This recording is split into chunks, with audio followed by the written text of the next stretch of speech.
Hi, today I want to talk a little bit about practicing, and in particular practicing stop shots.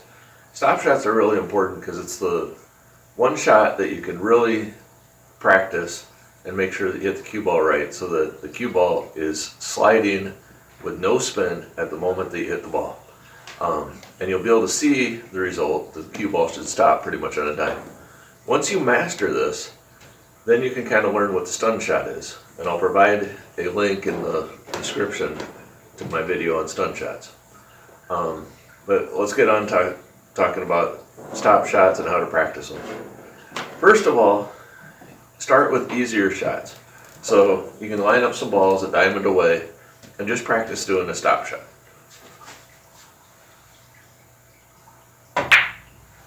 And see how the cue ball stopped. You can see how that cue ball stopped pretty much on a dime. It didn't move. And then, once you start getting better at that, practice hitting some a little bit harder and softer. So like here's a real soft one.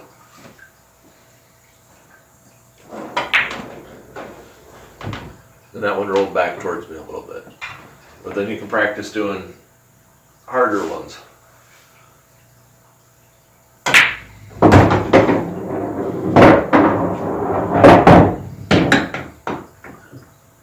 Once you get good at doing stop shots from like 1 diamond away, then progress to do them from like 2 and 3 and 4 diamonds away. So like these are 2 diamonds away.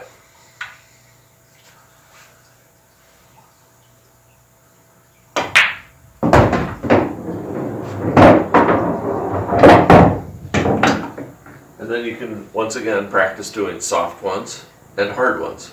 So first I'll do a soft stop shot.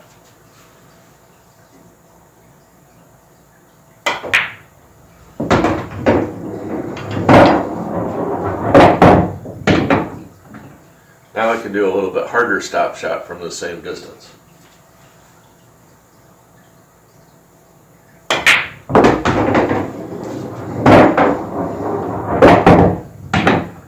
That one you could see kind of rolled back a little bit, so it wasn't perfect. And you can practice to the point where you can stop them consistently. And then when you get good at doing those, you can start mixing it up, doing different distances and stuff. Now, setting up balls, I know is boring. Practice is boring. So here's a little tip to help you do stop shots or practice stop shots and get a lot more practice in a short period of time. So you can spread a handful of balls out on the table. And I'm not going to worry about making a ball. All I want to do is vary up my distances and speed and be able to do a stop shot over and over and over. So I'm going to hit an object ball and just let it bounce around the table. And this is also good if you're practicing on a coin-op table, so you don't have to keep putting quarters in the table. But like I could walk around and be like, okay, I'm going to hit this 11 ball and stop it.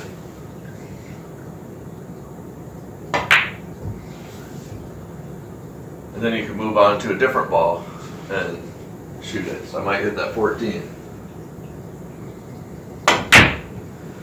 That one obviously didn't stop real well, so I need to practice that. But you can move around the table, practice different distances. So I get that 14 again.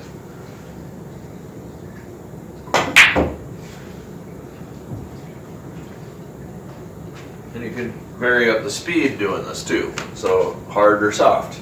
Maybe I'll hit the 12 with a soft one. So that one stopped pretty much on a dime. And then I might hit, I don't like for me, I don't like a bunch of real short shots. So I might push these a little bit further away. Maybe I practice this 8 with a hard shot. Just moved it over a little bit so it won't come back and hit the cue ball.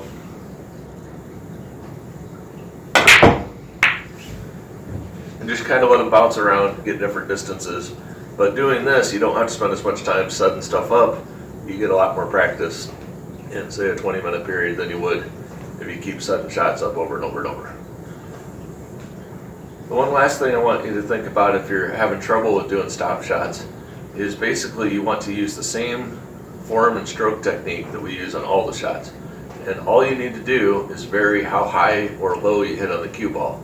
So you're just thinking about a combination of the speed and how low you hit. So combination of speed and how much backspin that you put on the ball. You're blending that to try to get a stop shot. Please like and subscribe. And if there's something you'd like to see on a video, please mention it in the comments. Thank you.